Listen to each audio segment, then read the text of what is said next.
क्या आपको पता है SBI PO, IBPS PO या फिर बैंक ऑफ बड़ौदा की लोअर बैंक ऑफिसर्स की जो अभी वैकेंसीज निकाली थी, उन सब तीनों वैकेंसीज में कुछ कॉमन है।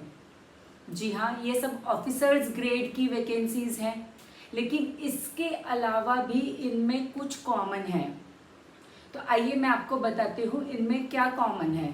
तो इन वैकेंसीज में अगर आप अप्लाई करते हैं और आपका अगर फाइनल सिलेक्शन भी हो जाता है, तो अगर आपने एक छोटी सी ये मिस्टेक करी हुई है, तो आपको जो फाइनल ऑफर लेटर मिलेगा, अपॉइंटमेंट लेटर मिलेगा, तो वो भी बैंक आपका विड्रॉ या कैंसिल कर सकती है।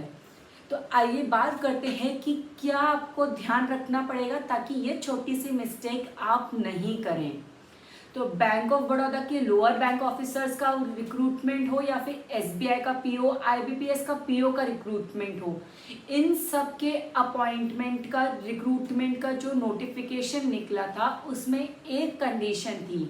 उस कंडीशन के अकॉर्डिंग आपकी सिबिल रिपोर्ट, आपकी जो सिबिल रिपोर्ट होगी उसमें आपने किसी भी बैंक या फाइनेंशियल इंस्टीट्यूशन के किसी भी लोन या क्रेडिट कार्ड ड्यूज के रिपेमेंट में कोई भी डिफॉल्ट नहीं किया होना चाहिए।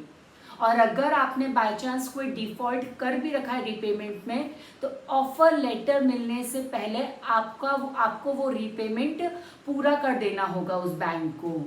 और अकॉर्डिंगली आपकी सिबिल रिपोर्ट जो होगी वो अपडेट हो जानी चाहिए।